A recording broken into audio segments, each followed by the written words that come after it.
wastakthir minal ikhwanis salihin. Naklah kamu, abida kita dengan hak Nabi tadi, kamu hendaklah kamu meramaikan berkawan, bersahabat dengan orang-orang soleh. Falikulli mu'minin syafa'atun. Kerana setiap orang mukmin, setiap orang mukmin itu ada syafaatnya. Bagi orang mukmin itu ada syafaat, mana ada ruang untuk dia memberi pertolongan kepada saudara-saudara dia. Memberi pertolongan kepada siapa? Kepada saudara dia yang beriman.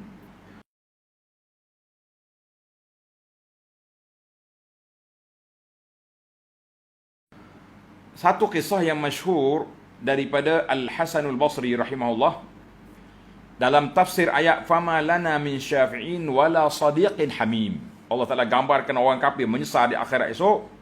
Dia tak ada lah orang nak tolong kita, tak ada kawan yang nak bantu. Maka Ibnul Jauzi meriwayatkan daripada Hasan Basri. Hasan Basri kata apa? Istakthiru minal asdiqa. Ramaikan kita bersahabat dengan orang yang baik-baik, yang soleh-soleh. Jangan sahabat untuk ambil selfie, ambil gambar aja. Bersahabat maknanya kita belajar, kita bertalaki dengan mereka, kita berguru dengan orang yang soleh, yang ikut sunnah Nabi sallallahu alaihi wasallam. Jangan pula soleh yang dia buat benda pelik-pelik kan. Fa inna lahum syafa'a yaumal qiyamah. Maka mereka itu ada syafaat. Allah Taala izinkan mereka memberi syafaat pada hari kiamat. Jadi diceritakan dalam kisah ini bahawa ketika orang mukmin yang berdosa duduk dalam neraka, maka sahabat-sahabat dia yang soleh ni tanya Allah Ta'ala, ya Rabbi, di mana fulan? Kawan kita dulu, duduk masjid sekali, duduk sini sekali. Rupanya dia solat sama dengan kita, tapi dia pergi ambil riba senyap-senyap, atau main skim cepat kaya yang diharamkan oleh Allah Azza wa Jalla, na'udzubillah. Maka dia kena masuk neraka. Jadi sahabat-sahabat dia yang baik mencari dia di mana fulan. Maka ketika itu Allah kata pergi tengok dalam neraka, mungkin di sana, pergi tengok ada sungguh kat sana. Maka mereka minta, setelah dia dibakar, mereka minta izin untuk keluarkan sahabat ni, dan keluarlah dia dari neraka. Ketika itulah orang kafir dalam neraka terkejut, famalana min syafi'in. Kami tak ada orang nak bantu.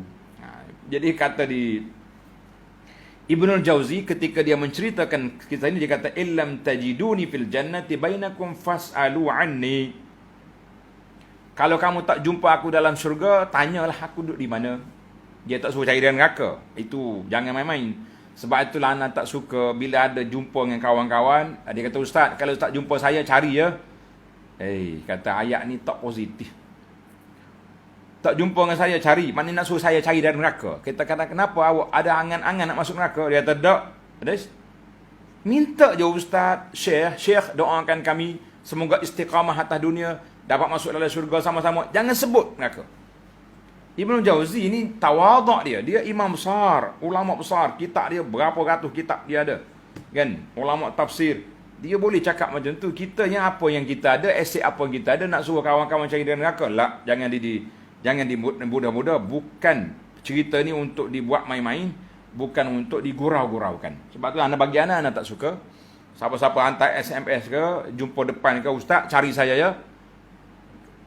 Bagi anak tidak positif ayat itu. Ayat positif, ustaz doakan semoga kita sama-sama bertemu di akhirat esok dalam syurga. Itu ayat yang baik yang kita nak. So cari dari neraka dia. Kenapa? Ada cita-cita nak masuk neraka ke macam mana? Tak, jangan buat. Baik para jemaah sekalian. Kita nak kawan pun kena cari orang yang sunnah, yang ikut sunnah Nabi sallallahu alaihi wasallam. Kalau tidak, halau sekali dengan kita dekat dia melekat nanti. Nauzubillah. Baik, kita pergi lagi. Dan janganlah kelalaian kamu menjadikan kamu suka menangguh-nangguh dan kamu menamakannya sebagai pengharapan raja.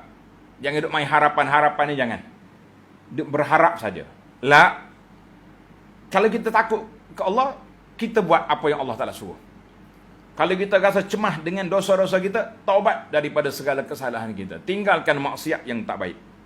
Jangan duduk berharap saja. Sedangkan orang yang berharap ialah orang yang mahukan sesuatu yang disertai dengan usaha. Kalau kita betul-betul mengharapkan sesuatu, kita usaha. Aku nak syurga, ni amal ahli syurga. Bukannya buah-buah tepi jalan kan. Waspadalah dari menzalimi orang lain. Kerana sesiapa yang mati sebelum mengembalikan hak-hak orang yang dizaliminya, mereka itu semua akan mengelilinginya pada hari kiamat. Na'udzubillah. Jadi di antara penyakit yang berbahaya tuan-tuan, iaitu penyakit menzalimi orang dalam apa saja. Kita zalim, kita buat tuduhan jahat kepada orang, ataupun kita ambil barang orang, ataupun kita sekat kelayakan orang, semua itu adalah merupakan penyekat-penyekat penghalang kita nak sampai ke syurga. Wal'iyazzubillah. Baik. Setiap orang di kalangan mereka akan berkata, orang inilah yang menzalimiku. Ya Rabbi, dia ni buat nanya ke saya dulu. Orang inilah yang menghina aku. Inilah jiranku yang berlaku jahat terhadapku. Dan orang inilah yang menipuku. Allahu Akbar. Orang inilah dulu ya Rabbi yang buat poster fitnah kepada saya. Dia tuduh saya macam-macam. Dia ambil poster gambar saya dipangkah dengan tulisan-tulisan membuat tuduhan. Kita jumpa di akhirat esok orang-orang yang buat kerja jahat macam ni. Ambil SMS buat senarai. Fulan dituduh dengan tuduhan-tuduhan yang tidak baik. Dituduh sebagai mujassimah, sebagai orang yang menyamakan Tuhan dengan makhluk. Ini tuduhan jahat. Tuduhan yang boleh kita mengatakan orang itu kafir. Jadi semua tuduhan-tuduhan ini akan bertemu di hadapan Allah Azza wa Jalla nanti. Maka ketika itu kamu tidak dapat lagi melepaskan diri dari mereka. Nak lari tak boleh di akhirat. Di atas dunia ni tak apalah. Nak lari, kita off handphone, tukar nombor baru, macam-macam kita boleh blok. Tapi di akhirat tidak ada blok. Baik. Apabila kamu bercita-cita untuk melepaskan diri, ketika itu kamu akan dijawab, pada hari ini tidak ada lagi kezaliman. Al-yum la yuzlam. Hari ini tak ada siapa yang dizalimi pada hari kiamat. Tamaklah kita para jemaah sekalian bagaimana nak melepaskan diri. Kemudian seorang yang manusia, orang yang beriman yang telah selesai daripada perbicaraan besar melintasi sirat, dia akan berhenti di satu tempat, nama dia Qantarah. Tulis tempat ni nama apa? Qantarah. Apa makna Qantarah? Stesen checkpoint terakhir ataupun pusat saringan. Kena zaman kita ini Qantarah ni dipanggil pusat saringan. Saringan terakhir. Kita orang beriman layak dah nak pergi ke syurga. Tapi kita ada masalah dengan kawan kita. Sikit lagi masalah. Maka diselesaikan di situ sebelum ke syurga. Sebab bila masuk dalam syurga, tidak ada lagi sakit hatimu, sakit hati aku, tidak ada lagi. Baik. Dalam hadis yang diriwayat oleh Imam Bukhari, sabda Nabi sallallahu alaihi wasallam, "Yakhlusul mu'minuna yawmal qiyamati minan nar, fayuhbasuna ala qantaratin bainal jannati wan nar." Ila akhirih. Pada hari kiamat, orang yang beriman akan diselamatkan dari api neraka. Sirat melintasi sudah. Neraka dia selamat. Mereka akan diletakkan antara syurga dan neraka. Nama dia Qantarah. Stesen saringan. Tulis gitu. Qantarah ni. Lalu dilaksanakan pembalasan terhadap segala kezaliman yang berlaku antara mereka di dunia. Setelah mereka semua dibersih dan disucikan dari dosa-dosa, barulah diizinkan mereka untuk masuk ke dalam syurga. Hadis ini dalam Bukhari, itu dia panggil Qantarah. Abu Hurairah juga meriwayatkan bahawa Nabi sallallahu alaihi wasallam bersabda, Nabi kata apa?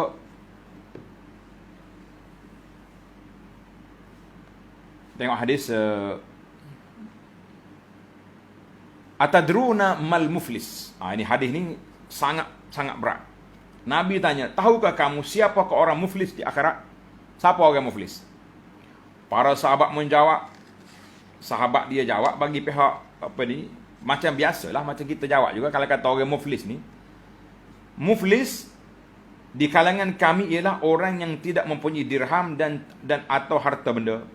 Utangnya banyak, duit tak ada. Itu muflis. Nabi kata, muflis yang aku kendaki di sini, innal muflisa min ummati man ya'ti yawmal qiyamati bi salatin wa siyamin wa zakatin. Tengok tuan-tuan.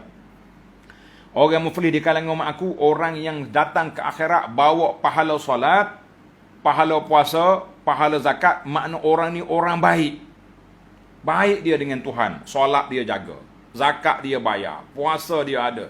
Bukan zakat puasa Ramadan, puasa 6 pun dia puasa. Masya Allah, tabarakallah, hebat dia.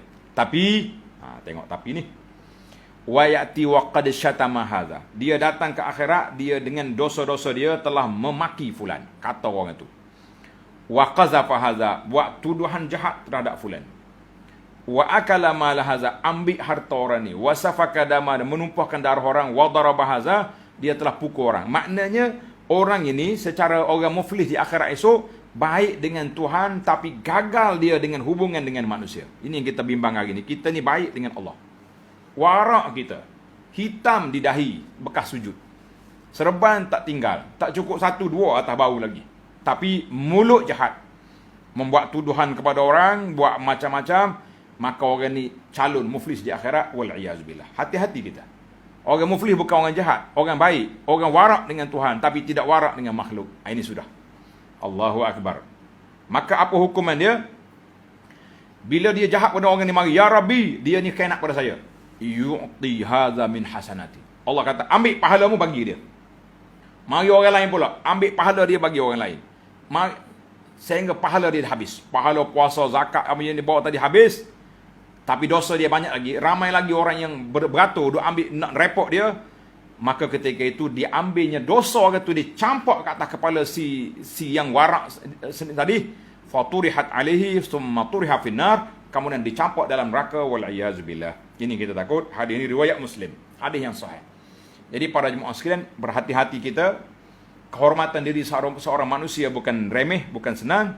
Maka kita jaga-jaga jangan jadi muflis di akhirat. Baik, hadis lagi sabda Nabi sallallahu alaihi wasallam, la tu'addunnal huquq ila ahliha yaumal qiyamah. Maksudnya pada hari kiamat setiap hak akan diberikan kepada empunyanya. Setiap hak akan dihantar balik. Maknanya apa yang berlaku?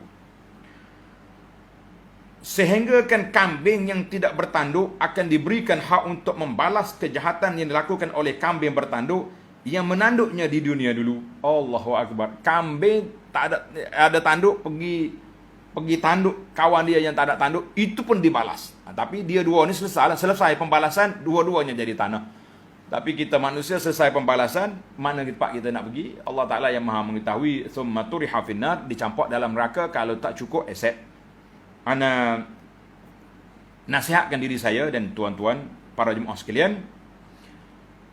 Kadang-kadang kita hari ini, orang yang kita benci, kita beri pahala kepada dia. Tanda sikit. Tulis. Kata Abu Anas, orang yang kita benci, kita beri pahala kepada dia. Orang yang kita sayang, kita tak beri apa-apa.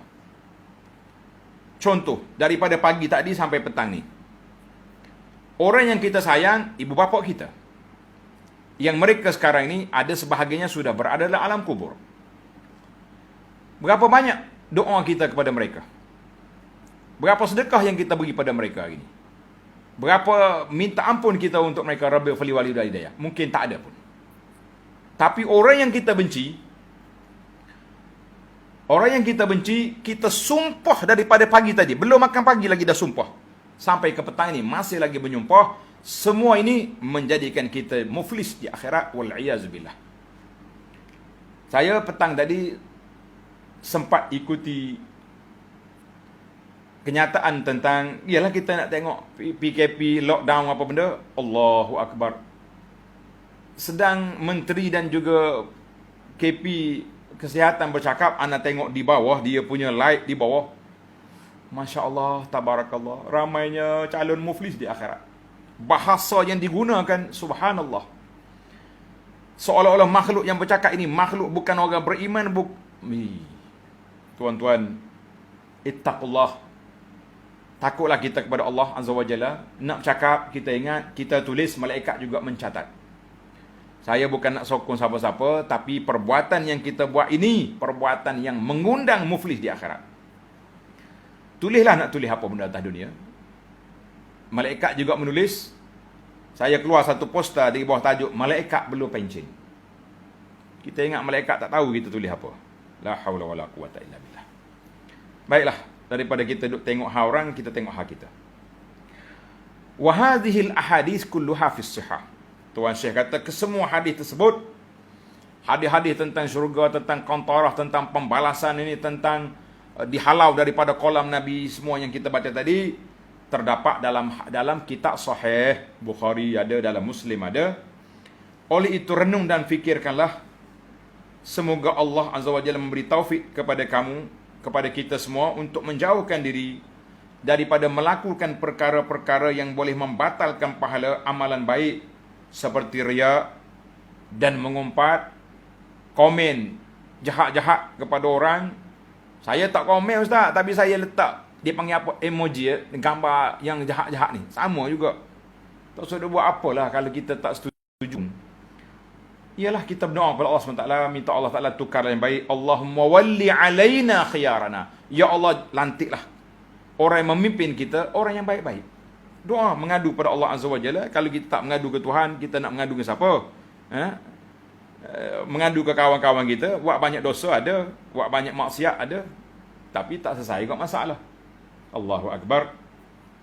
Sekiranya kamu bebas daripada sifat-sifat tersebut, musuh kamu pula ialah orang yang ada haknya ke atas kamu, akan mengambilnya pada hari perbicaraan di mahsyar kelak. Oleh itu sedarlah dan janganlah sia-sia waktu kamu. Orang yang malang, fa innal miskin, siapa dia orang yang malang? Ialah orang yang lebih mengutamakan kenikmatan dunia yang bersifat sementara untuk membeli azab yang sangat pedih buat selama-lamanya. Allahu Akbar. Tulis kata-kata ini. Manusia yang malang, siapa dia? Manusia yang mengutamakan nikmat dunia yang sementara untuk membeli azab yang berpanjangan, yang berterusan di akhirat. Na'udzubillah.